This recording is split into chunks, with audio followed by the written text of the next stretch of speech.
Okay, it looks like I think everybody is signed in now.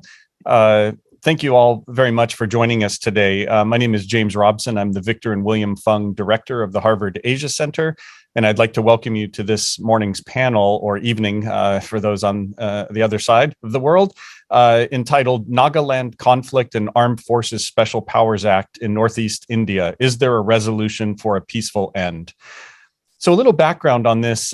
In the fall of 2020, I first met Bina Lakshmi Nepram, who's our one of the panelists for today. And on October 22nd, we did an initial discussion of Nagaland's history and culture that was entitled Conflicts, Activism, and Women Leadership in Manipur and Northwest India. For those who are interested, you can find a recording of that conversation up on the Asia Center website under the virtual programs section. And that initial conversation allowed me to learn so much from Bina about Nagaland, which is home to about 2 million people. And I learned just an incredible amount about its long history, the beauty, the natural beauty of the place, but also its political challenges and the ongoing violence that has existed there, with a particular focus on the role of women and the leadership that they've played.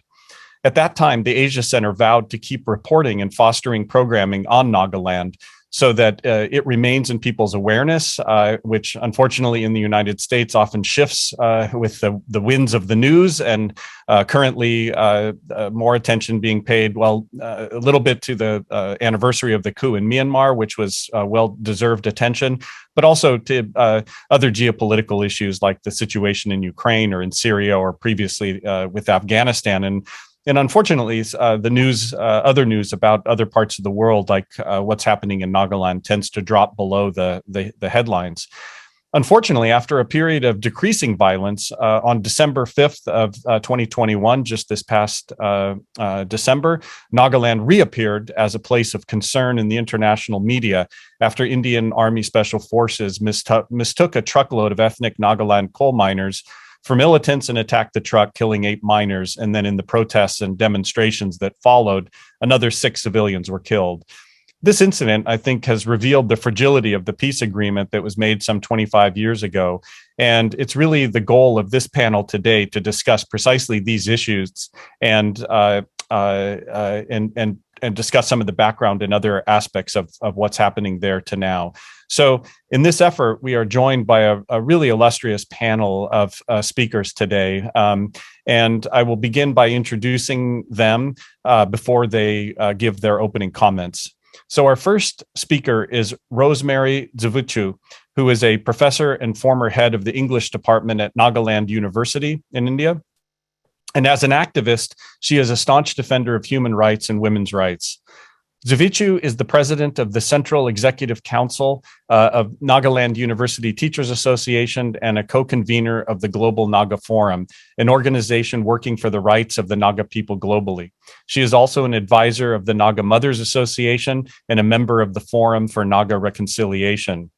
In 2000, as part of a professional exchange program, Dzuvichu visited the U.S. under the State Department's International Visitor Leadership Program, and she was also a recipient of the British High Commission's Thompson Foundation Fellowship to the United Kingdom on Conflict Resolution. She has held numerous leadership positions in the past, including being the director of the Women's Studies Center at Nagaland University, the coordinator for the Center for Mass Communication, and the coordinator of the Nagaland chapter of the Human Rights Law Network. So thank you for joining us, Rosemary. She will be followed by Niketu Iralu, who is from Nagaland. His concerns and interests are in the diverse tribes and ethnic communities of Northeast India. He strives to achieve stability and peace together in the whole Northeast region of India, with the belief that it is impossible to achieve sustained development in any state in the region without peace and stability in the whole of the Northeast Indian region. He works tirelessly with others by sharing this vision and this ideology.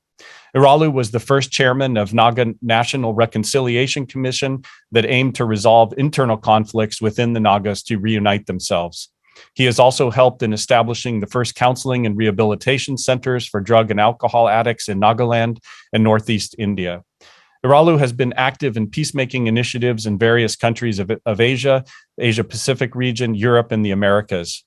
The crisis in Myanmar is a matter of deep concern and conviction to him, as the Nagas and other ethnic nationalities like them on both sides of the Indo-Myanmar border face the similar challenges and dangers, as well as opportunities.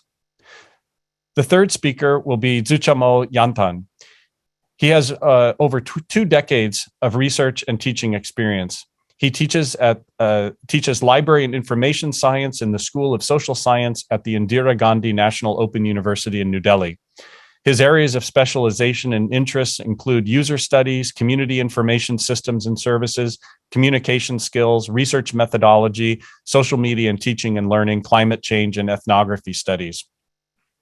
Yanthan regularly participates in Gayan Darshan International TV channel and FM radio Gyanvani station programs. He has developed radio content and online video programs offered in the Swayam online program, an initiative of the Government of India. He has many international peer-reviewed journal articles and books on a wide range of themes to his credit.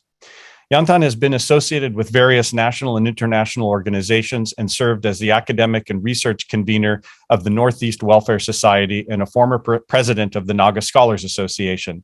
He's organized and participated in several national and international conferences and seminars and has been instrumental in supporting programming activities at Indira Gandhi National Open University.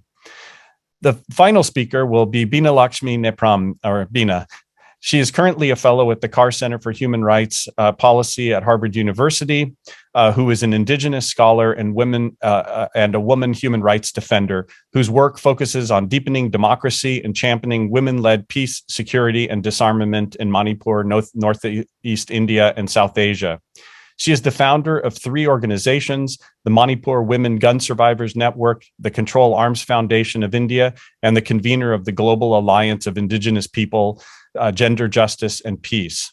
In 2010, Bina was initiated the Northeast India Women Initiative for Peace to ensure the Indigenous women in Northeast India are included in peace talks and the peace process. Bina has authored and edited 5 books, including Deepening Democracy, Diversity, and Women's Rights in India.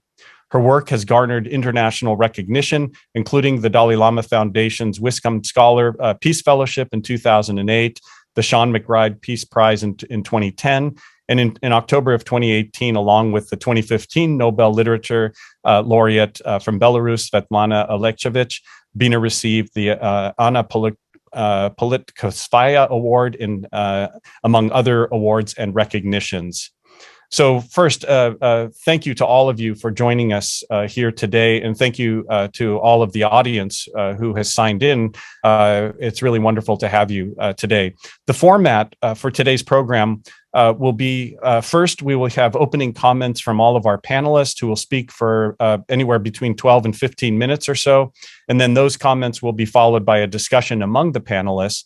And then there'll be time for a Q&A period for those in the audience who would like to ask questions. Please do this by typing your questions into the Q&A window as part of the Zoom function. So let's begin, and I'll turn the mic over to Rosemary Zuvutu for your opening comments. Thank you again. Thank you, James, and good morning to many of you there, and good evening to the rest of us who are here in the evening. Thank you, the South Asia Center, for extending the invitation and for really making a conversation about Nagaland and the situation that we face this evening. It's a rare privilege, and all of us are happy to be here sharing some of our thoughts and experiences with you all. Nagaland, as you said, the Naga story had actually been forgotten by many, especially at the international circles for many, many years. Despite the fact that we are in a peace process, despite the ceasefires, there has been a lot of silence from the international community for quite some time. But when you look at the Naga conflict and the conflict here in the Naga areas, I wouldn't call it the Nagaland conflict, I would call it conflict in the Naga areas. The Naga areas spread from Nagaland itself, the hills of Manipur, 3 districts of Arunachal Pradesh, of Tirap, Changlang, and Longding, for those who are not familiar, to areas of Assam, which is the Rengma Hills and the Zemes in North Kachar in Assam, and the Naga areas of Myanmar, which actually have more than 5 lakhs of Nagas living that side. The Naga assertion of independence, as you know, began with a memorandum which was signed and delivered to the Simon Commission in 1929 by the Naga Club, declaration of the Naga independence 1 day ahead of the Indian Declaration of Independence, the plebiscite which was taken in 1951, various accords and agreements which have taken place in the long struggle of the Naga political armed struggle which has taken place. And we continue till today with this long drawn peace process of more than 20 plus years, various ceasefires, and this is where we are. The reaction of the government of India to this kind of conflict in Nagaland at that point of time was the imposition of the Armed Forces Special Powers Act in 1958 on the 11th of September. So from 1958 till today, 2022, we are still under the dreaded draconian Armed Forces Special Powers Act. I think no one will understand it better than the Naga people who have actually suffered, been militarized, humiliated, raped, maimed, massacred. I think if we are to talk in the language of human rights, it has been a total violation of every kind of human rights if we look back into the history of the Naga political struggle. The strange thing about this act is that India herself had gone through the act. It had been modified and passed in the parliament for the Naga, to handle the Naga insurgents, so-called insurgents they called it. And it clearly categorizes areas as disturbed, which Nagaland has always been for so long as disturbed. And there is no prosecution or legal proceedings to be taken over any of the armed personnel. They can shoot on sight, they can kill, they can come into any home, any premises without any warrant. This actually is what the Armed Forces Special Powers Act is all about. And most of the northeastern states, including Manipur, from where Bina comes from, the other areas of the northeastern region have been reeling under the Armed Forces Special Powers Act. Tripura has withdrawn the Armed Forces Special Powers Act, but the act is still active in all the other parts of the northeastern region. 2 committees have been set up by the government of India, the Verma Committee and the Justice Reddy Committee, and both have actually recommended the repeal of this act, but there has been total silence from the government of India. And as you know, it has brought about literally a recollection of the genocidal history of the Nagas, which I would really think many of us would be traumatized and terrorized to even think of hearing it, because in the midst of the militarization and the armed conflict, under AFSPA, hundreds of villages have been burnt and razed to the ground, granaries burned as punishment in records of Naga political history. Women and young girls have been raped, murdered, men and youth tortured and killed. And we have a history almost like the Holocaust without the gas chambers. And I think this is something that I have always reiterated on. In 1960, in a village called Matikri, you had all the village leaders who were beheaded. And remember, we are from a nation of headhunters, and yet actually it was the Indian army that came and beheaded the heads of all these village leaders. In the 1980s, for those of you who have been following up human rights violations, you would have heard of Operation Bluebird, where the village of Oinam and 30 villagers were held to ransom, and the same procedure happened of rape, torture, killings, women giving birth in front of the Jawans, in front of the soldiers in the pouring rain. In the 1990s, Moguchung, which is a town in Nagaland, faced arson, plundering, raping. In 2015, you had the killing of children in Wuzu, Pangsha 2015, fake encounters and killing of civilians, including 2 women who are maimed for life and who still survive today to tell their story. It was, I think, the voting incident of the 4th of December last year, which triggered again the conversation and the attention which has been given worldwide to this Armed Forces Special Powers Act. What does it really, and what does it mean to India, and what does it mean to the Nagas? For us, it is a law, a black law, which there have been numerous protests. There have been a series of legal petitions which have gone to court, for which no justice has been seen. So all the incidents that I've talked about have seen the court. Until today, we have not seen any kind of justice in these kind of incidents. The Oting massacre, of which I was also a fact-finding member, I had gone to the site. It is in the Tiru coal mines. It is not on the border of Myanmar as reported by many reporters. It is actually a village which is very close to the Assam border, almost a part of the country. And it is in the first incident, you had 6 miners, coal miners, who were just shot dead, 2 of them badly injured. And then when the villagers came to rescue and find out what happened to them, the rest of the 7 were murdered on the spot by the very well-trained commandos. And on the whole, and several of them injured. The very next day in the protest, another killed, and again, several injured. So on the injury list too, you have more than 50 people and 14 dead from this particular incident. And that is again what gave, again, a huge exposure to really what happens behind the scenes, and especially what happens beyond the headlines of any kind of media coverage, what really happens in these borderlines of India and these borderlines of the country, where no one is really bothered, where the Indian army does not behave the way it is supposed to behave, and where justice is never found for victims. Until date, no compensation nor justice has ever been given to any of the victims in the incidents that we have been talking about. It is also important to look at the Nagaland and the Naga conflict, and with the AFSPA as its background, because as long as you have an act that enjoys these extrajudicial powers to kill and to maim, to rape, I think the question of a long-lasting peace for the Nagas is not going to happen. We now have a high-level committee which is actually looking into the review, whether AFSPA can be reviewed. You have the Nagaland Legislative Assembly that has passed a resolution in the Assembly that AFSPA must be repealed.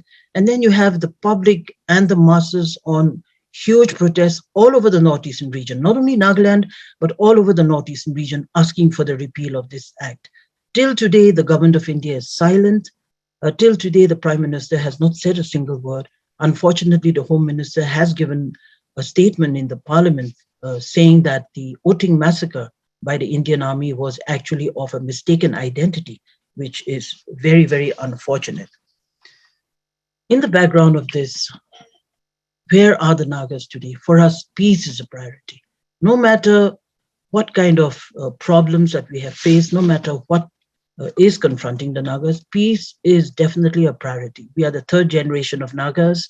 We definitely do not want our children and the next generation to be facing the militarization, the conflict, and the kind of terror that the Armed Forces Special Powers Act has brought to this region, not only to Nagaland, but to all the other states in the region, because all of us have suffered in the same way. The stories are the same, if not on a higher measure and on a lower measure, but it has all been the same.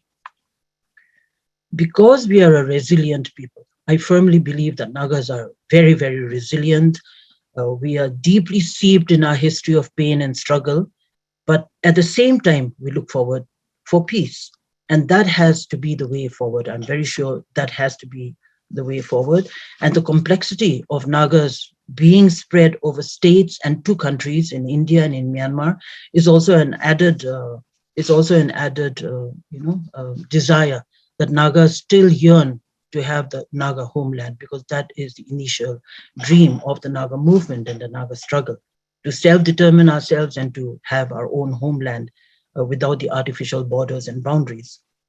And if we are to have an environment of peace and respect, then AFSPA must be repealed. And any peace accord which is signed under AFSPA would definitely be an accord under duress, signed under duress.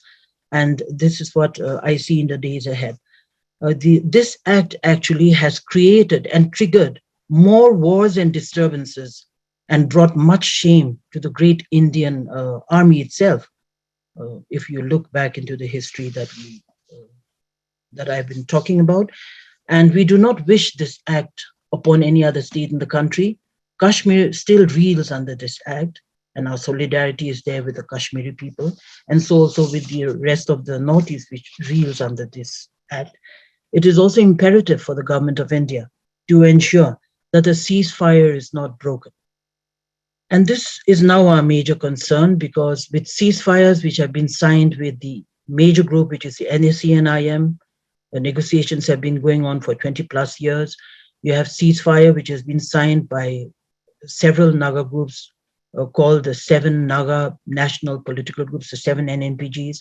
And then you also have still some groups which are not in the ceasefire nor in any kind of peace negotiation. So I think that's the complexity of the Naga issue, but definitely in the days ahead, India really needs to gain our trust and also stand by its word. And my last comment is on the Naga flag and the constitution, because that is the point of contention between the negotiating parties of the NACNIM, the major negotiating group, and the government of India. And that is where we stand before a peace accord is signed. The Naga flag, there's a great need to understand the Naga flag and what it means to the Naga people.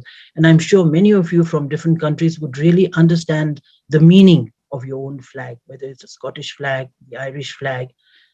In India, there's no legal prohibition that knows that any state or that any state cannot have a flag. I mean, there's no legal prohibition on that. So I think in the context of the Nagas too, that is what I see in the days ahead, that definitely can be discussed, because Karnataka as a state has its own flag, which is the Kannada flag, and is raised on many, many occasions.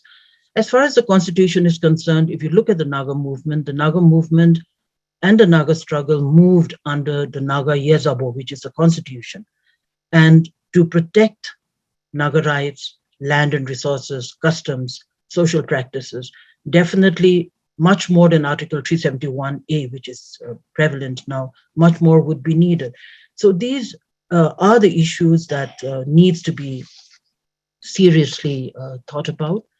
And is there a possibility, is there a resolution, and a peaceful resolution at that for the Naga people and the Nagas? And I say I would not like to confine myself to Nagaland, because for the people outside the country, many would think of just the state of Nagaland. But for the Nagas, our main concern is for all Nagas who live in all these Naga inhabited areas. We definitely want to see peace. We want greater autonomy. We want respect, and definitely a resolution in the near future. And we are hopeful. Despite all that we have gone through, we are hopeful. Thank you. Thank you very much, Rosemary.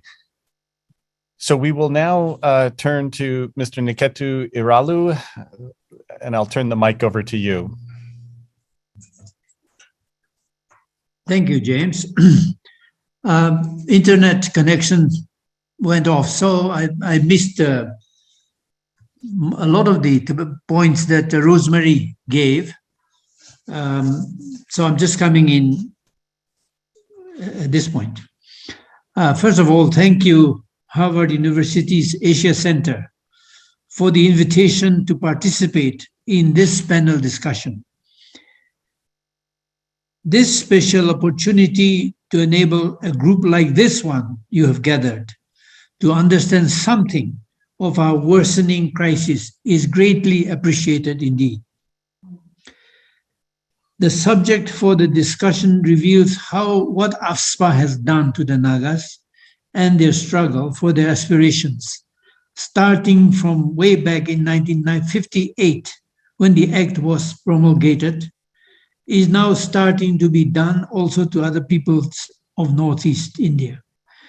The question asked is the main concern of this panel discussion, namely, is there a resolution for a peaceful end The question shows increasing understanding and concern for situations like ours from people far away. This is so important for us. As to how anything can be found that it is a peaceful end when all around us things are so wrong on such a huge scale, I don't know how it's going to work out as a peaceful end. It's going to be something better, and that is made to be better and better. I think that's how we have to go. But when within these 3 weeks, within 3 weeks of the outrageous Oting massacre of the 14 innocent Naga villagers, the government of India notified its decision to extend the universally hated AFSPA regime for the usual duration as it has been done since 1958. It was made clear that what the Nagas feel about their understanding of their history means nothing to the tone-deaf policymakers in Delhi. AFSPA is hated because of its insult to our human dignity, self-respect, our history and our rights.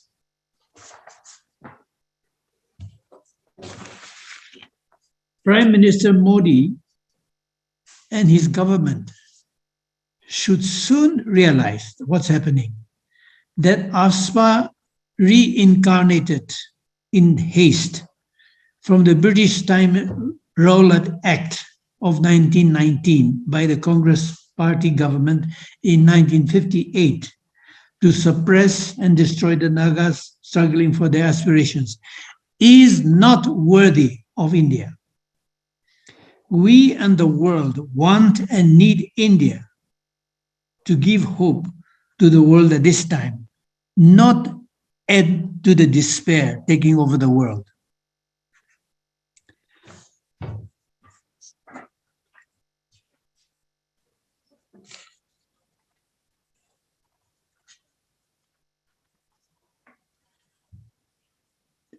What happened in Oting and the other similar situations of military atrocities that Rosemary narrated are so wrong that we who have lived with these kind of atrocities perpetrated on us have to find a way of protesting again and again that will challenge the thinking and conscience of India. And that has to be done in other nations where such evils are being perpetrated. But I am concerned that while we can condemn what is so visible and so to speak, easily condemned because it is so wrong, we can lose sight of the areas where we ourselves have to be growing properly.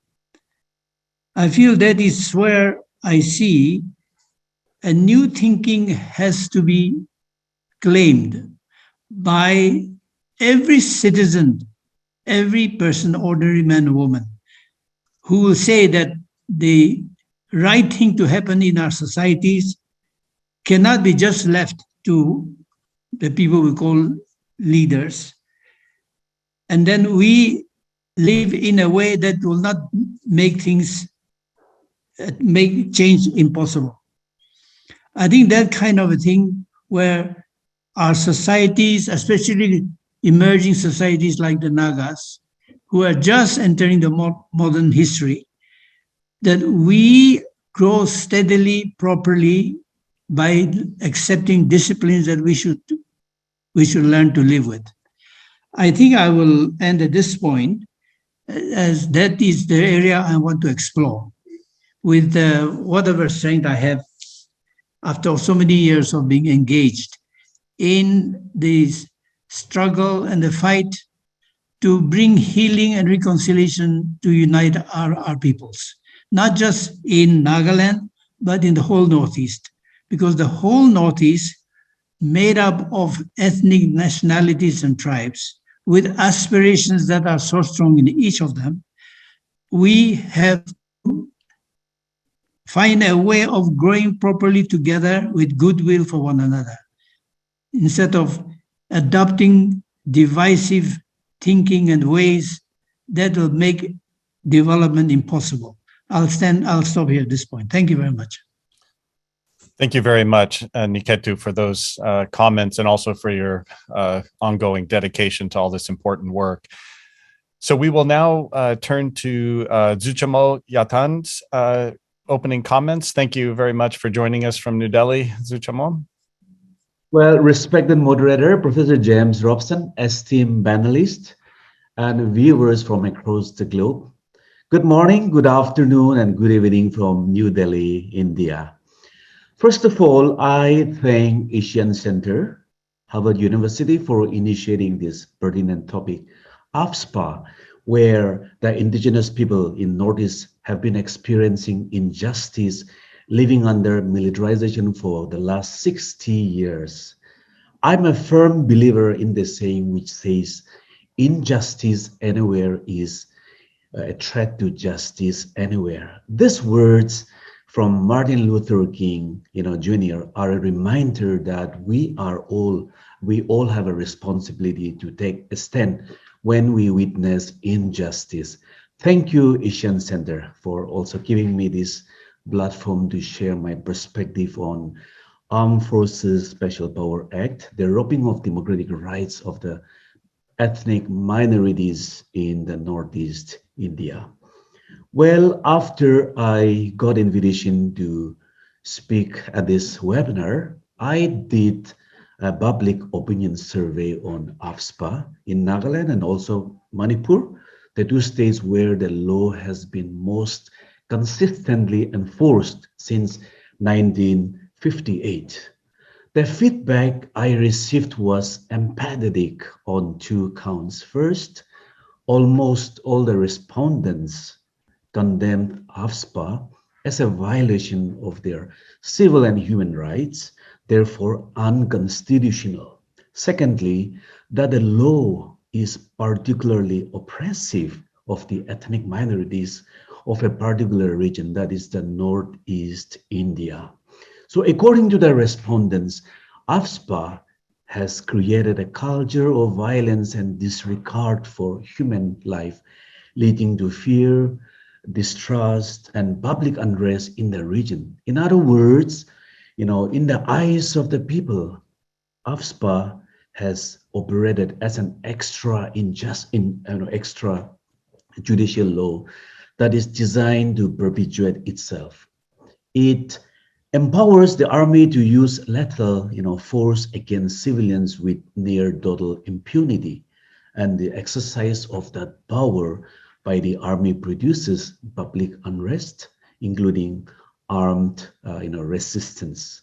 Well, the Indian government uses, the public unrest and resistance of AFSPA as the basis for declaring the area as disturbed under the Disturbed Area Act of 1955, which in turn becomes the justification for the government to impose and repeatedly extend AFSPA in the region.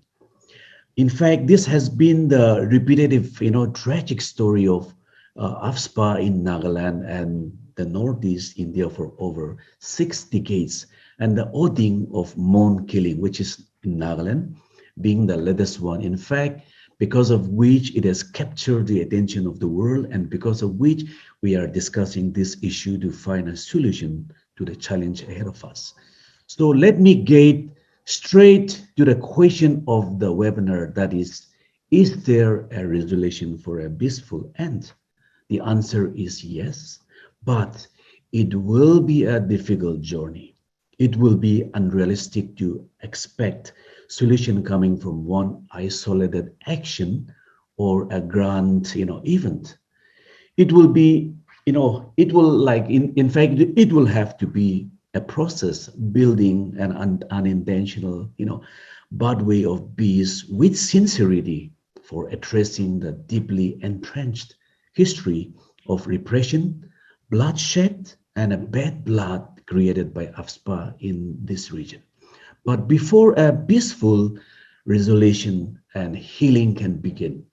The bullet lodged inside the body of the Northeast must be first removed. That means it really requires a healing. So what I am saying, is that the only way to a peaceful resolution, of the problems is demilitarization in the region, and starting with the rebel of AFSPA. And that is to say, remove the bullet, but repelling AFSPA will not automatically heal the deep wounds, which is the result, of living half a century under militarization. And the necessary demilitarization process needs to be accompanied by a truth and reconciliation commission aimed at uncovering and recognizing many ugly truths, wherever they are buried. And a commission, along that line would create a fair and empathetic environment for the stakeholders to meet, in good faith. In fact, it would provide a safe space for dealing with the hearts, removing the bad blood, and making peace together for a better future. And the reason a peaceful resolution needs to be a pathway rather than a one-time solution is because the Disturbed Areas Act and AFSPA are state-sponsored instruments for controlling and keeping in check a sensitive region between India and China, which is a homeland to a few hundreds of indigenous groups speaking hundreds of languages and have been terribly burdened, living with a complicated and a controversial political history for over 7 decades. And what I'm describing here is a scenario that is, that is familiar to historians of indigenous peoples in many parts of the world, specifically the way in which indigenous people have been regarded and dealt with by external state powers for national agendas. And since this conversation is being hosted by Harvard University, an American university, we can call for a moment the long history of injustice Native Americans suffered at the hands of the US government by citing two sources that represent the relationship from early 19th century and the late 20th century. In 1823, John Marshall, a distinguished American politician and Chief Justice, got it. But the tribes of Indians inhabiting this country were fierce savages whose occupation was war and whose subsistence was drawn chiefly from the forests. To leave them in possession of their country was to leave the country in the wilderness, unquote. But in 1988, this was the way the US Senate paid tribute to Native Americans with a resolution that said, the confederation of the original 13 colonies into one republic was influenced by the political system developed by the Iroquois Confederacy, as were many of the democratic principles which were incorporated into the Constitution itself, unquote. We might say that today some resolutions have been reached between the US government and the Native American, even though it was not with the best possible outcomes. Well, using this America scene as the backdrop of our understanding of AFSPA in Northeast India, it would rather be like stationing the US Army in Native America reservations and empowering the armed forces to search public premises and private homes without a search warrant and to arrest, shoot, and even kill Native Americans on their own land simply on the suspicion of their engaging in anti-government propaganda and activity. And of course, this does not happen in the United States today, but it has been happening in Nagaland and Manipur and in most parts of the Northeast India for over 60 years. Well, the oppression has become a way of life with the government of India. AFSPA has been normalized in the region. Even with the end of colonialism in India, the British colonial rule is a permanent fixture in this part of India. The indigenous people living in this region not only feel their rights, being violated, but they continue to face even much worse under, post-colonial India. Nagas have experienced aggravated and heightened levels of colonial, rule with extrajudicial, law like AFSPA and the Disturbed Area Act. And through this law, post-colonial, India lays their claims, the right to rule over the indigenous ethnic minorities, considering it as an important to its, national security by robbing of their democratic rights. So what I am saying is, of course, nothing new. Several historians and social scientists have widely written about it, and most recently by Sanjeev Borua in the book titled In the Name of the Nation, India and its Northeast, published by Stanford University Press in 2020. Borua notes, during British colonial rule, occasional military expeditions to teach the tribesmen a lesson were the standard tool of maintaining order in some part of the excluded areas, including the Naga Hills, unquote. He then adds, this terrible history was behind the disastrous, decision to respond to the Naga rebellion with full military force, unquote. The highly destructive military decision Borua is referring,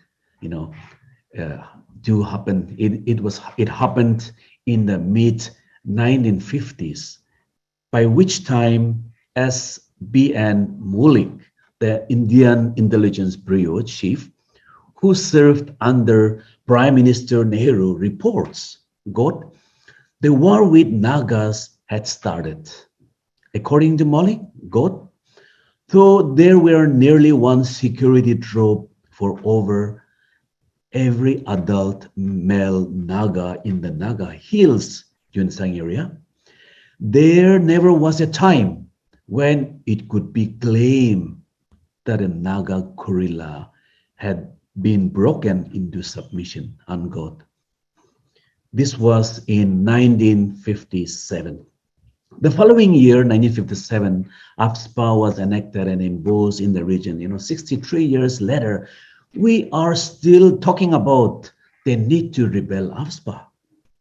And not only that, according to Dolly Kikon and Sanjeev Borua, two experts from the region with extensive knowledge of the subject, the powers gave the armed forces under AFSPA are now being exercised in the Northeast by the Central Industrial Security Forces, we call it CISF, a force designed to protect the country's economy infrastructure, including airports. They were meant for basically to protect the country's economy and infrastructure. And as well as by the Assam Rifle State Police during the compilation of the National Register of Citizens, call it NRC. So AFSPA is becoming the law of the land in the Northeast India. One might wonder about what the people of the Northeast have done to help themselves against AFSPA and for peace. Many individuals have taken extraordinary steps. For example, Urom Sharmila of Manipur, whose hunger strike was intermittently, strategically foiled by the government, so that she was forced to abandon her mission after 16 years of fasting.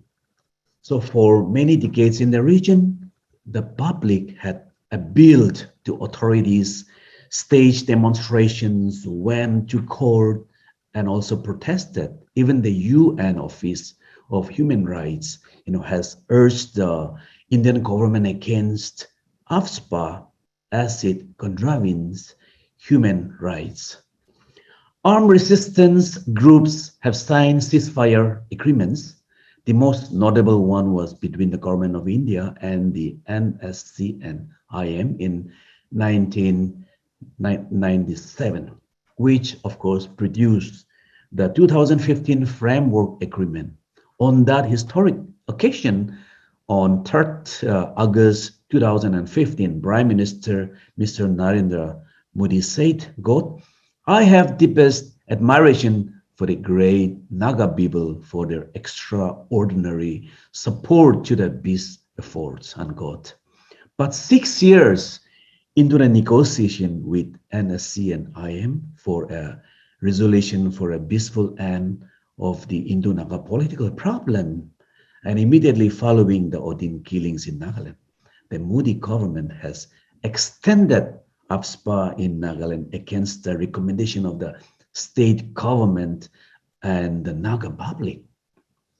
This is the current background and reality check that makes necessary, the immediate rebel of AFSPA, followed by demilitarization process, along with a Truth and Reconciliation Commission charged with building a pathway, to peace in the region. Any effort less than that is unlikely to produce a peaceful end to the problems that have become, the endemic.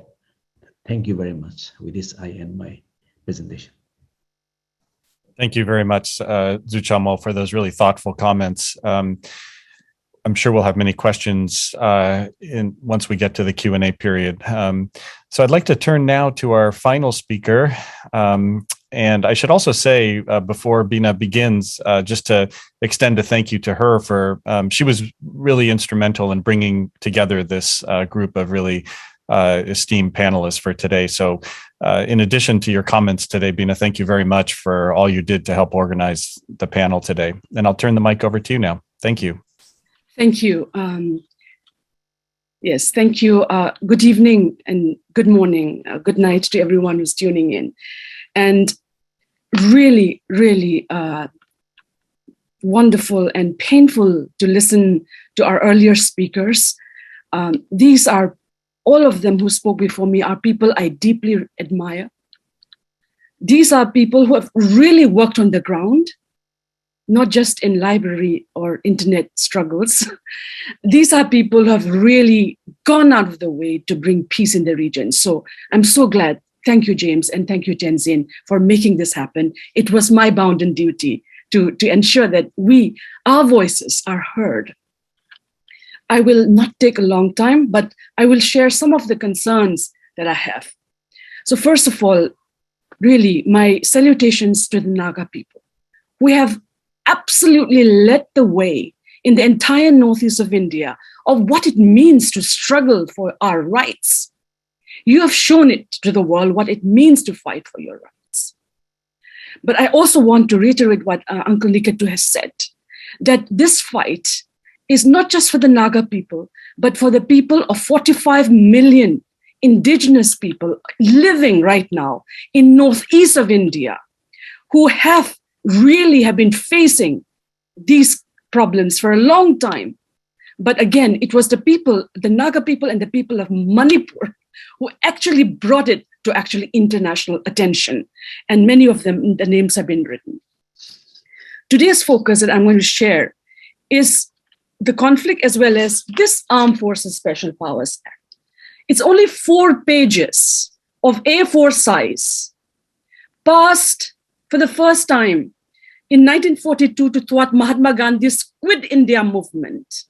How come a 4-page document has destroyed our past, our present, and as Dr. Rosemary had said, led to so many killings.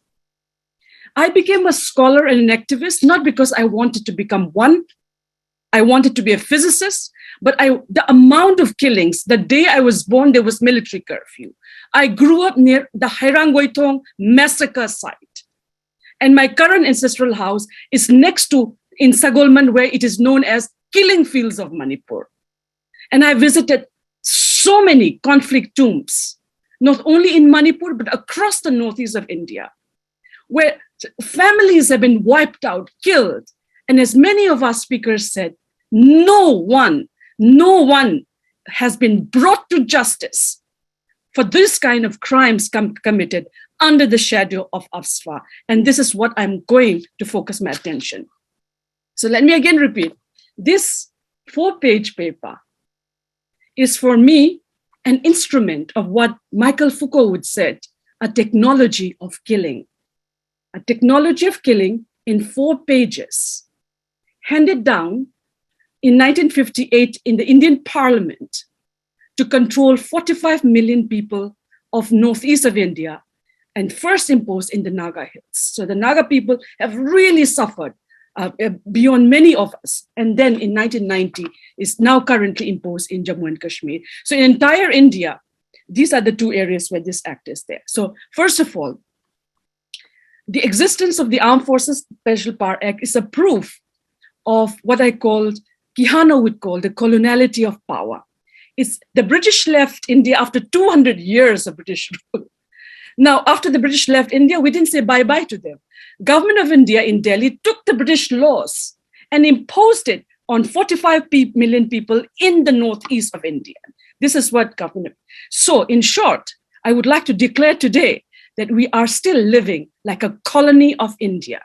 Because the reason why I say this is, how can you justify a martial law in the world's largest democracy, in quotes, number 1.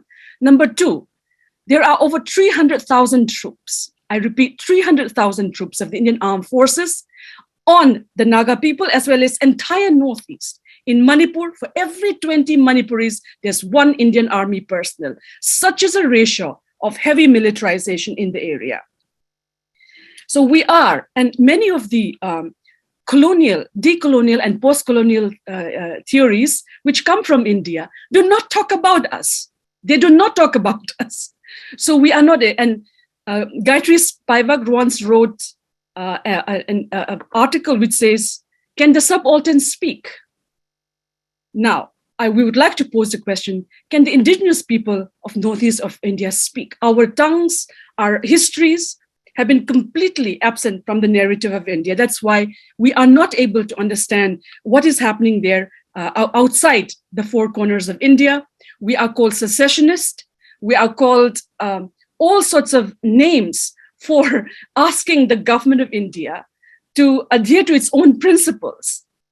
So that is what is happening. The northeast of India is in a file in the European Union called World's Forgotten Crisis. I went to find out. Why is it? We are a region which is bordering 5 countries. We have China on the top. China still hasn't recognized Arunachal Pradesh as a part of India. Look at that.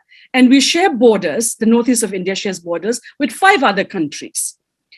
And everyone heard about the Rohingya crisis, but right now, more than 400,000 people have been internally displaced because of this 6 decades of conflict. I have visited many areas in Assam. I visited many areas in Arunachal Pradesh as well as Mizoram, and particularly in Assam, where so many hundreds of thousands of internally displaced people are there.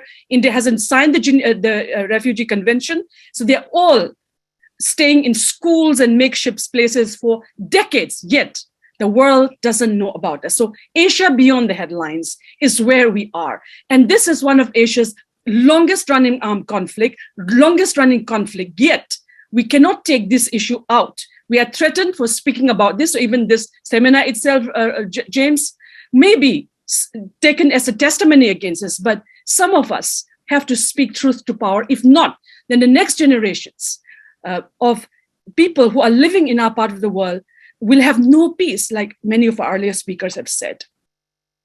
The other thing that I would like to share is that we are like the protest after protest that we have done for decades in the northeast of India has gone to deaf ears, fallen on deaf ears. We cannot understand. We have had several meetings in New Delhi, including the Prime Minister's office, the present, not the present one, the former ones. We have had series of conversations where we had victims of this Armed Forces Special Powers Act speaking with military people. Even military people are saying that this is not helping us. Yet, why is government of India hell-bent, in spite of the Naga people, in spite of Nagaland Assembly passing the law, passing a resolution to repeal it? Why is it continues to be extended? It's a question that we have to ask. Only an insensitive nation state will do this, because we have no other ways right now. Because the Armed Forces Special Power Act violates Article 21 of the Indian Constitution. It gives every Indian the right to life. So the question we would like to ask is, who's othering us? In fact, the people of Northeast have been subjected to racial discrimination, and AFSFA, for many of us who've been working on it, is a form of a racist law, which is contravening India's own constitution, and also the Declaration on the Rights of Human Rights, Universal Declaration of Human Rights, of which India is a member country. It is a violation. The imposition of AFSFA is a violation of the UN Declaration of the Rights of Indigenous People. Article 30 of the UN Declaration of Rights of Indigenous People says, no militarization on indigenous people's lands and territories. Government of India, being a member of the United States, United Nations, have repeatedly contravened all of this. Even ICC, International Covenant on Civil and Political Rights, India is a state party. And even ICP has also mentioned that we should repeal. The Human Rights Council have called it as a discriminatory law and asked to repeal it. Even the two committees which Rosemary has mentioned and past speakers have mentioned, the Verma Committee as well as the Jivan Reddy Committee, and many other committees have asked for the repeal of the Armed Forces Special Powers Act. And during the Delhi gang rape of 2012, when a young 21-year-old paramedical student was gang raped in the streets in the bus in Delhi, the Justice Verma Committee report has said that the imposition of Armed Forces Special Powers Act have led to the sexual violence of indigenous women in India's Northeast and should be repealed. It's right there. The intersection between gender violence and a militarized martial law, which has led to so many of our women and men being sexually abused and tortured and killed and disappeared. In Manipur, we have a group called FIDAM, which is the families of disappeared. We have a group called IFAM, which is Extrajudicial Killing Association. Look at them. And my organization is called the Manipur Women Gun Survivors Network. Why are we setting up these organizations like this? Is to bring home this kind of entrenched violence which has been happening. So my entire life has been dedicated literally towards trying to find solutions. And that's what I would end. So the solutions are like this, as follows. And these are some solutions are being uttered for the first time, so it may come as a deep shock, but here we go. First of all, I agree totally with Zuchamo. Truth and Reconciliation Commission to be set up in all the states of Northeast of India, where human rights violations have happened, so that we could come to healing in terms of our killing of our loved ones. I have lost family members in this conflict. I have lost friends in this conflict. And we are not going to make this go on, because that's not the future we want to live to our grandchildren and to our children. Number two, there are 17 peace talks in India's Northeast, and not a single woman, indigenous woman, is in those peace talks. We say no to peace talks in India's Northeast without the inclusion of indigenous women in these peace talks. Number three, hold the political parties in the Northeast of India accountable. Vote them down if they do not have the courage to stand up for the people of Northeast and to ensure that they negotiate with the government of India on this. We are not pawns in their hands. Number third is very, very important, that we are calling for lawyers to work as a team. We will be taking evidences, and we will take agencies, individuals, people, military, paramilitary, anyone who has committed crimes against humanity in the Naga areas, as well as in the Manipur and Northeast, to the International Criminal Court. The Rome Statute is for us, for all of us. If nation states are not able to provide justice for the people of the Naga people and the people of Northeast of India, then we will take them to the International Criminal Court, and we're preparing ground to work with a team of lawyers to do this. As Rosemary said, justice has never been given to us. And there is a saying, there's no peace without justice. So, and finally, I recently discovered that the Genocide Convention of 1948. India is a signatory of the Geneva of this Genocide Convention and ratified it. It should have made into a law, but it didn't. And we call upon the government of India to stop the genocide of the Naga people, stop the genocide of Manipur people, of the people of entire Northeast, so that we can continue to heal and lead our lives. And most importantly, is to know that the issue, whether it's Naga conflict or the conflict in Manipur and the entire Northeast, is it's a process of what Martin Luther King said in his Nobel Prize acceptance speech.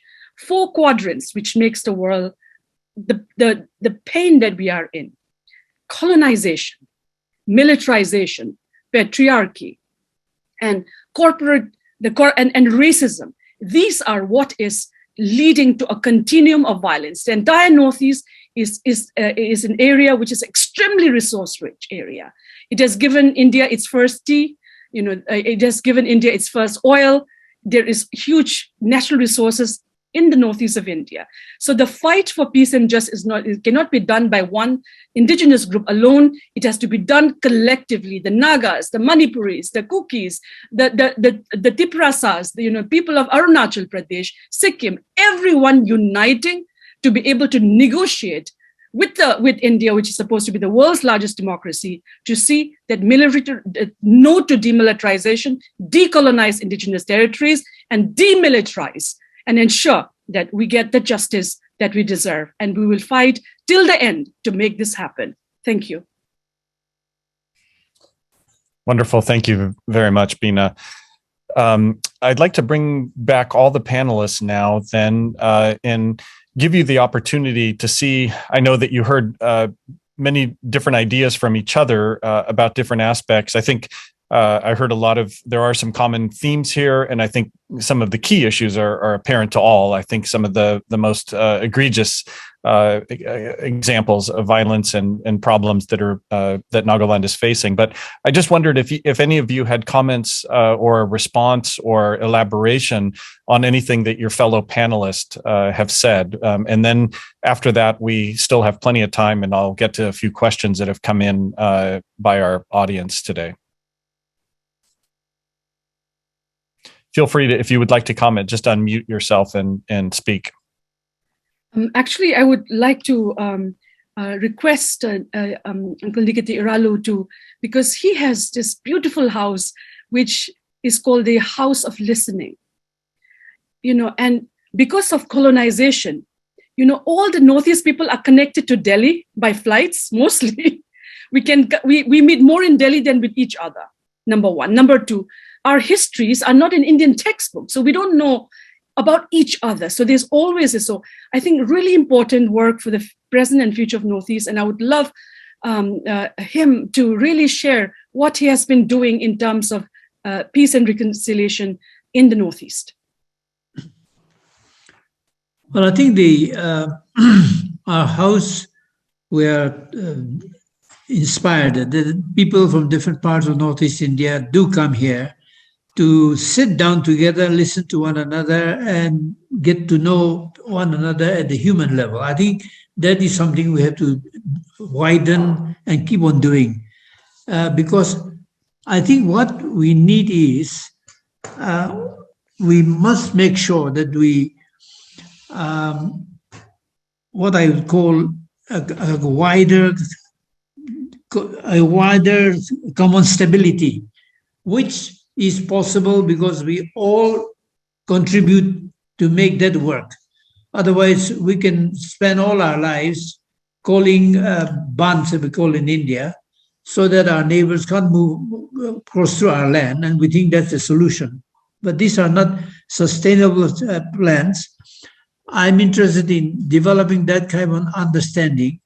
I think that kind of thing comes when we just say that we want to hear from you, even what you think about us, where you feel we need to be different the way we have lived so many years next to each other. And because, as they say, love is blind, but neighbors are not. And so that kind of an approach will produce wonders, I believe. I'm most interested in the people we have met so far in our home. Métis and Nagas meet often here, and we have Assamese come. We have the different fighting factions come. And what we find is that if we can somewhere say that with all the conflicts dividing us, if somebody can say on this one issue or two issues, not you, not your tribe, not your people, your faction, or your village, but we, my side, we are wrong, not you. So we are sorry, please forgive us. I think that opens the connection. Otherwise, we know how to go on and on dialoguing, but never going deep enough where with mutual trust and mutual goodwill, desire for the other person also to grow properly is not achieved. And if we do not have goodwill and trust, all our ideas will lead to great disappointment, because we have the capacity to, Bina mentioned, killing fields that we create for one another out of our own heel hurts. It's a greatly beautiful, diverse group of people here, and in Burma, exactly the same. And I think we must claim some ideas that will enable us to solve our problems. Why not? Through a better growth of human beings. And then we will give hope to those who are all around us. I think that's what I would say.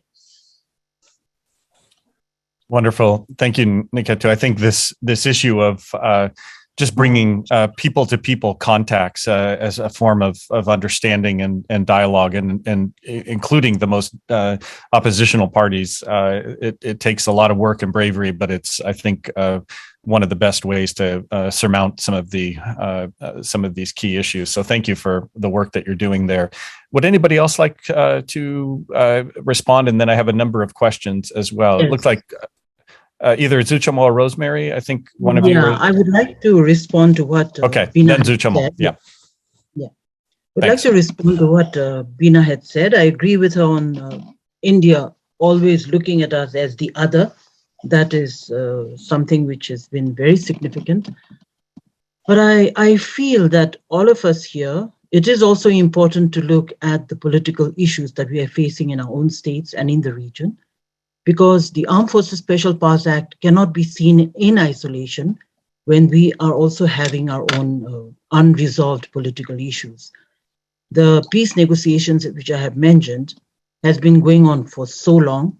And as long as it remains unresolved, we are still going to have many, many more encounters with AFSPA. That is very clear in the kind of interactions we've had with the Prime Minister, the present Prime Minister too. The Global Naga Women's Peace delegation had met various leaders, and it was very clear that the Armed Forces Special Powers Act is going to stay until we have some kind of a peace settlement. That is one. In Manipur too, we already have so many different groups. How many are going to come into the peace process and how many are on the negotiating table is also a huge concern. The Bodo Accord, the Karbi Accord, I think are indications in Assam where, the kind of militarization that we had seen in the past, I think is much lower now because of these accords being signed. And that is why I still feel that, these settlements are important at the same time while we also lobby for the Armed Forces Special Powers Act, because it is our right to demand for it. The importance of having, Bina had mentioned, thank you, Bina, for always being so vocal on these issues. For me, I'm getting tired probably because we have also deposed before the Burma Commission. We have, been lobbying with the Indian government, with our armed groups, and, the kind of journeys that we have taken. Women being a part of the peace process and being a part of the peace negotiation, I think, is vital, particularly for the Northeast. And the very fact that we are a very strongly patriarchal family, patriarchal system in all of us except the friends in Meghalaya, it is also seen that women have always been hovering around the peace table and not really being a part of it. But I think in the Naga context, to a large extent, after the Naga Mothers Association had actually brought up this very strongly of women's right to peace and security and the inclusion of women at the negotiating table, we did have some of the women Kilonsers actually join the political groups at the peace negotiation, which was a surprise. And our suggestion to the peace interlocutor, the last interlocutor, that women actually from the Indian side too, why not? Because we speak different languages. Women at the peace table would speak of different issues rather than what the men were envisioning for the future. And therefore, that was taken probably like a big joke, and it was never, seriously considered from the Indian side. But those are the kind of concerns that I do share with you. Definitely a Truth and Reconciliation Commission, I think, is what we are looking towards in the days ahead. The fact that many of these incidents of massacres and crimes have actually not been able to bring the armed forces into the civil court is something that we need to really seriously look at, because fortunately for the Manipur fake encounter, the Human Rights Law Network with Dr. Colin has been able to bring success to a large extent, where you did summon the armed personnel to the civil court. And this is what we are looking for in the Oting massacre. In the Oting massacre, the Nagaland police actually have come up with a lot of evidence, and we hope in the coming days we are going to see an investigation report, which actually is going to be very different perhaps from what the army has found out, is one. The massacre with the evidences and the fact-finding reports have also been submitted to the UNHRC. We've also got a response by the Global Naga Forum, and we have already received a response also from the Special Rapporteur. And the Special Rapporteur over the years, be it on women's issues or even be it on AFSPA, I think as far as the UN Special Rapporteurs have been concerned, they have been very vocal. A number of statements have actually been also submitted to the Government of India. And we hope in the coming days too, we will see this. For a political activist like me, besides being a peace activist, I still feel that it is also important, while we speak and fight against the Armed Forces Special Powers Act, we cannot speak about the AFSPA in isolation.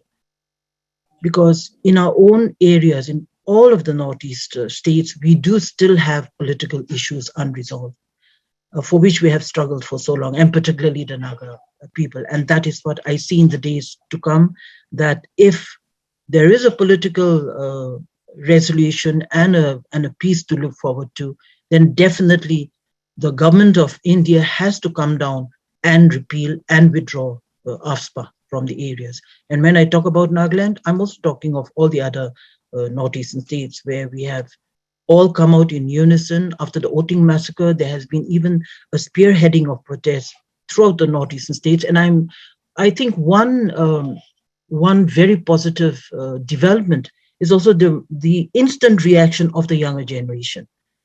Generations who actually have not seen the kind of history that we have seen have come out spontaneously to the streets, have organized walkathons, mass protests, mass rallies throughout the northeastern region. And I think these are signs, I would still think that these are signs the government of India needs to take seriously, because these are trigger points and these are signs of what may happen in the future if the Northeast is not taken seriously. Thank you very much, Rosemary. And then Zuchamo, please go ahead, and then I'll pose some questions. Okay, basically, I would like to just seek some clarification from Professor Rosemary, because she has been a part of the, the finding committee. So she has also mentioned about a fake, encounter, or also the mistaken identity. Just would like to ask her, what is your observation on that, regarding whether it is a fake encounter or whether it was a mistaken identity, which was also stated by the Home Minister, Amit Shah. Yeah, I would like to hear from you. Yeah. Yes, thank definitely. you. Oh, sorry, just for a minute, Rosemary. I would just say, Zuchamo, thank you for raising that, because that is also one of the questions that came in by our audience as well. So thank you for raising that. I think it's on people's mind, right? It seems like a convenient excuse. So Rosemary, please, Yes. sorry to interrupt. Yeah, James, on the 11th of December, a joint independent fact-finding team of the Naga Mothers, the Global Naga Forum, and the Naga Students Federation had gone to Tiru Valley, where the incident took place, and spent the night in Oting, meeting victim families and village leaders. The media, as well as the Indian politicians, have actually stated, even on the floor of the parliament, that it was a mistaken identity. It definitely was not a question of a mistaken identity. It was a pre-planned, well-planned ambush on innocent civilians, because that is not, there were media reports which actually talked about this place being on the border of Myanmar. It is nowhere near Myanmar. It is actually, as I said, on the border of Assam, leading down to the plains. It is a route not taken by armed groups. It is actually a route that is only taken by coal miners to the coal mines in Tiru Valley. It's a huge, huge area of coal mines which belongs to Oting village. Oting village actually has land which extends down to the valley bordering Assam. So this is the only route which is taken by coal miners, and many Assamese from the plains of Assam also come as daily wagers to the coal mines. So actually there's a whole lot of exchange of these daily wagers there. So one, it wasn't a case of mistaken identity. There were no police checkposts nor any army checkposts along that route. It was a wide open road, wide open space. There were no forests. Many people think that, Nagaland means thick forests, thick jungles, and that's how an encounter takes place. It was not. It's just open cardamom fields and tall grasses, where this coal mines, were situated. And that was where the road, where in a small turning where the ambush took place. They actually openly fired upon the miners from an upper ridge, and that was how they managed to kill these young men. The question of the fake encounter came up, and why I was reiterating it is because we also interviewed many of the villagers who came down to rescue and find out what happened to their friends.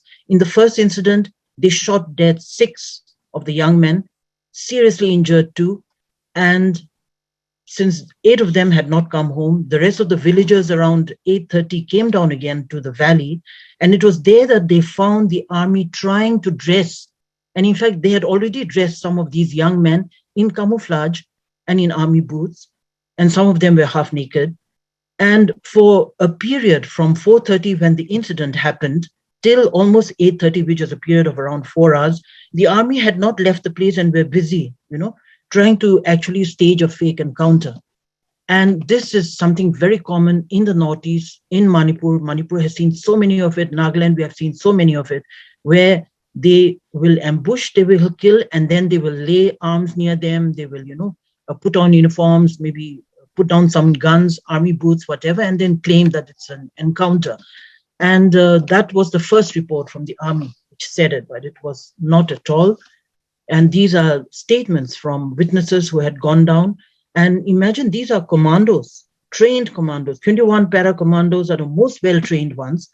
And with the kind of sophisticated guns, the kind of sophisticated searchlights that they had, it was after dark when they gunned down again the second 7 victims. They were literally spraying bullets, running after these villagers who had come down. There was a confrontation. The villagers did not like the youth being dressed up, hidden under, a huge a tarpaulin. So when they discovered all this, definitely there was a lot of fighting among themselves with dows and, the others spraying bullets. Many of them got killed. They were chased. And many of the witnesses who actually reported to us in the village as well as in the hospitals made it very clear that the army went madly towards Assam, spraying bullets at everyone whom they saw on the way, including Modi's own party president, the BJP president of Mon district. And I hope by now he has resigned from the party. But he actually, despite the fact that he had a BJP flag on his gari, and despite the fact that he claimed and said that I'm just a civilian and I'm from the party, the army would not listen to him, and his companion was shot dead in front of him. He was shot dead, So the kind of horror stories that we have come back with, and the kind of fear, the kind of terror that the villagers faced in such a situation, I think it's something that cannot be explained away with. No amount of explanations from the army is acceptable at this moment in time. And I think it is also the same with the Konyak Union, who have actually brought out a very strong statement. They've had joint meetings recently with the army, the civil administration, and the Konyak tribe, but they've made it very clear, until perpetrators are brought to justice, there is no question of allowing the army also to move around. Thank you, Rosemary. So we're down to very little time left, but and it sounds like I would love to be able to carry this on for another hour. It would be wonderful. I think I can sum up, if it's okay, there were almost 10 to 12 questions, and I'll try to generalize in a way that I think will bundle many of them together, because I think there was a general sense of a question that is really about the possibility of using the political infrastructure, say the state legislative assemblies, state government, along with civil society organizations, in an attempt to try to revoke the AFSPA. But what are other cultural either challenges or opportunities that might be faced beyond just the purely political? In other words, how united are the peoples of Nagaland together in this kind of opposition, and particularly in shaping a kind of modern Nagaland identity with language and bringing people together? I know Niketu had spoke about bringing people together for conversation. Maybe some thoughts about what are some of the challenges that have been faced, and what are the opportunities that you see for those both political and cultural sides of this problem. James. Anyway, yeah. Rosemary, go ahead. Go ahead. Bina, why don't you go ahead? Yeah. Okay. All right. Yes. Ing Benny and Sunny had raised this question in the chat. I think, and that's something that we have been invested in the last 10 years. We made it a point to actually visit each and every state of the northeast of India, and not only meet people who are in the capital cities, but actually go to communities, really, really rural communities. So we visited each of the 8 northeasts, because otherwise no one would do it for us. It takes a person from Sikkim to come to Manipur, it takes him 3 days. But from there to New Delhi is like 2 hours and 3 hours by flight, you reach Delhi. So New Delhi had actually done this policy even in terms of our books. So I think one of the things we can do is to understand one another. We do not know each other's songs, we do not know each other's stories. The colonial divide and rule of making the indigenous people of northeast of India separate with our own identity has been, kudos to government of India, they did it. We did a whole campaign called Weaving History in Northeast of India, so that we understand each other. In fact, I think if Rosemary may agree, when women from Manipur, Rina and all came and met the Naga women for the first time, I think the Naga mother said, I thought we were enemies, because always the political feel is to put one ethnic group against the other, And this is what a very, very colonial divisive policy has been going on. So we get to demystify that by actually connecting more, and we do it by We don't do it always by being on the streets, but by sharing a meal, visit each other's homes. That's why I love what Uncle Niketu had done in the House of Listening. We have to visit one another, invite one another, understand each other's, and we are currently undertaking a task to, our folk tales, our stories, our strength and resilience, our medicines, our way of life to be shared. And I think the Naga's Hornbill Festival, which in Nagaland, which started, became a way of many communities to also come and understand one another. So we got to continue to do that. It's really, really important. The struggle is internal as well as external, and in both. But right now, what is really major is to understand why this Armed Forces Special Powers Act, it's what, again, I quote Foucault, it's a technology of killing in 4 pages. And we have to confront this together.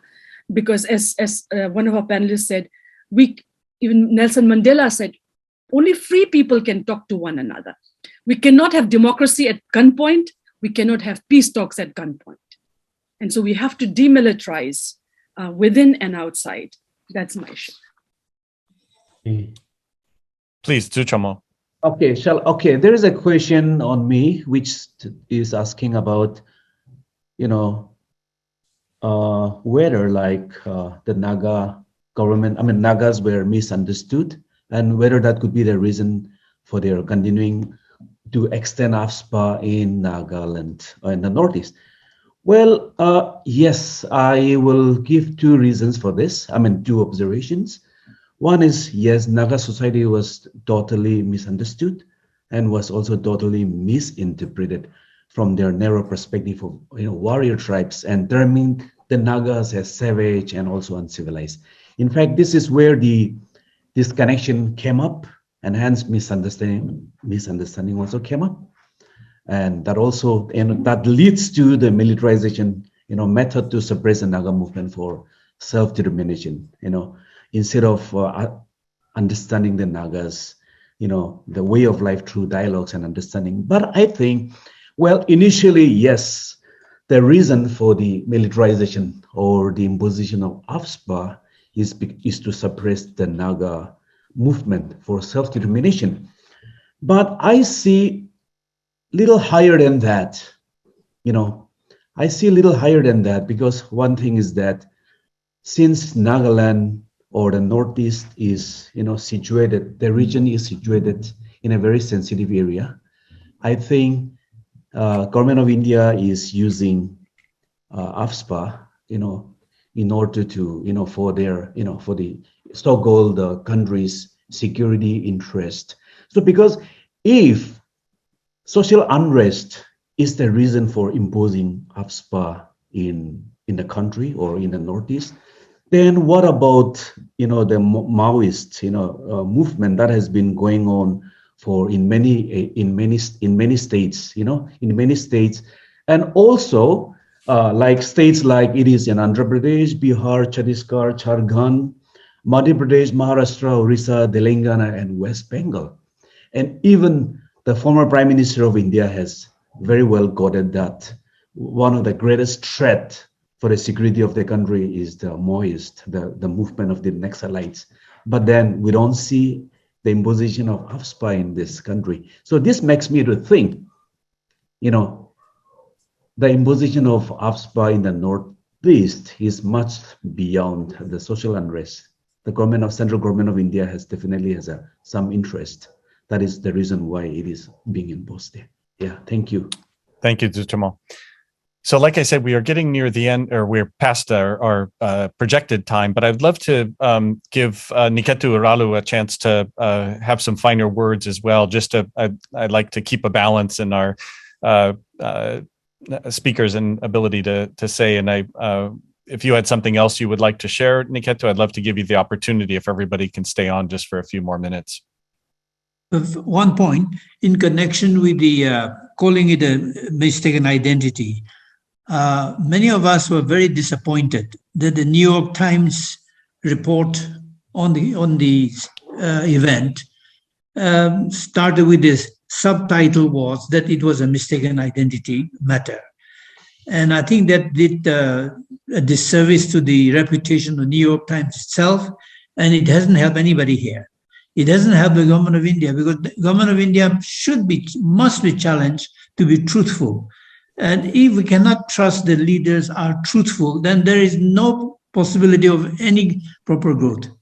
Only the worst things come out. The worst things are provoked out of us. I think number two, I feel one factor that we need to realize is that many of our communities, speaking for the Nagas, we are just emerging from years and years of isolation, because we are so isolated for centuries from the great sea trade routes and the great land trade routes. And so everything we do is new, and in the process, we create more problems than solve them. I think that is not to say that therefore others can do wrong things to us, but we should also take them into account in understanding ourselves, know ourselves, and see how we should be dealing, where we should be do things differently. That may not be popular, but otherwise, in the end, we will have nothing to build on in our society. Trust is the main thing that we should achieve together. Thank you. Yes, Niketu, thank you very much. And I share so many of your concerns just at a personal level, but also think in terms of long-term resolutions and things. So much of what you said rings true, not just for conflicts in Nagaland, but I think could even apply to other abuses and human rights violations in other places that are going on. And we need to learn from all of these about the best mechanisms for responding.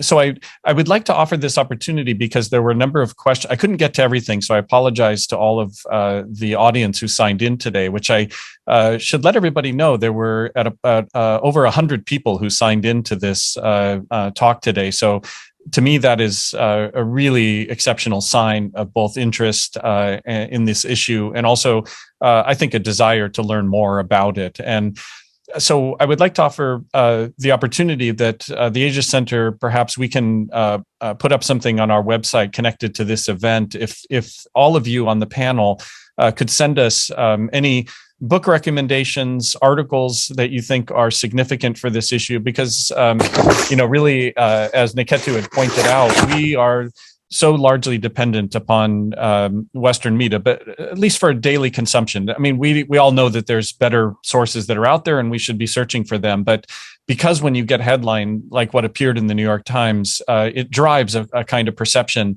in the U.S. That has, I think, a large effect, and it's difficult to counter. So we can perhaps use our whatever ability we have to try to disseminate some information for you in terms of better sources of knowledge. So any book recommendations, article recommendations, and the like.